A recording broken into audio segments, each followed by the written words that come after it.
Sampai pun Nurul Husna bin Yusrilo. Yusrilo. Oh, anak pakcik Yusrilo. Tak, nak on the way bilangnya. Faik nak berani keluar rumah jam-jam begini sudah. Jadi Faik cakap jemput aku.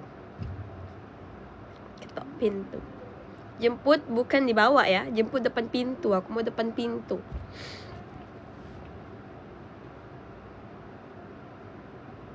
Tidur rumah Mir sekali dengan share ke yo.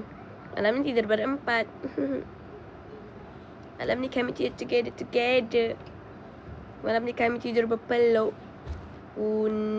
Pak mau di ujung. Pak nak suka di tengah.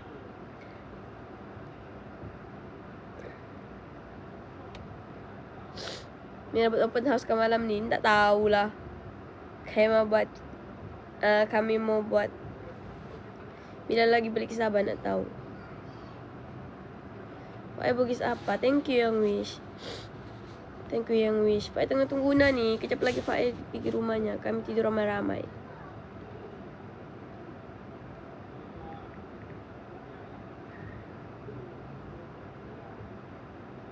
Sofi satu rumah macam. Kenapa jarang? Guys, Pak sudah shoot tadi konten dengan Harry. Mungkin esok atau lusa Pak post. Sebab Pak belum send lagi dengan editor.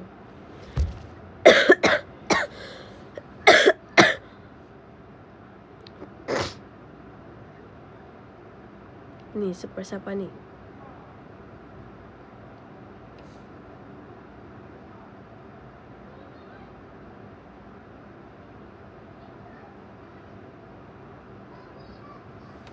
Pak nak pergi rumah.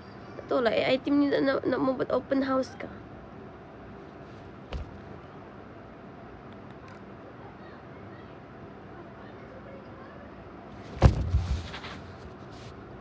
Sedang menunggu Una. Lamanya Una sampai. Una di mana Una?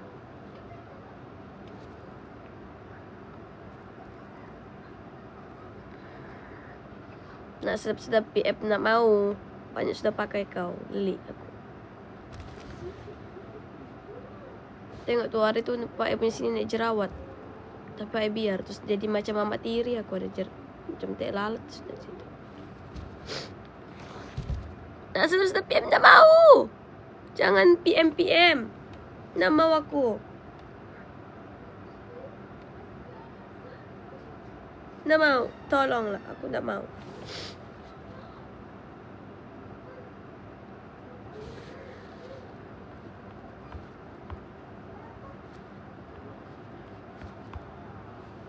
Bukan ku mengungkit ini Faik kaya Faik. Agak kariba mendeceng. Thank you semua, thank you. Kenapa nangis? Mana aku nangis? Macam penat cak mata sebab balik dari shoot tadi. Balik dari shoot dengan Harry. Biasanya Faik terus tidur petang. Tapi ni kali Faik dari tidur petang. Faik bersihkan rumah, sibuk. Busy sikit hari ni. So kurang rehat mungkin. Tak apa.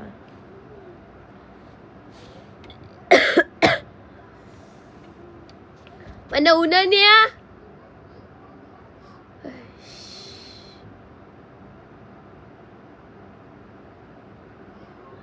Yalah, Pak ini sebenarnya tak suka live. Kalau aku rasa bosan cak aku live.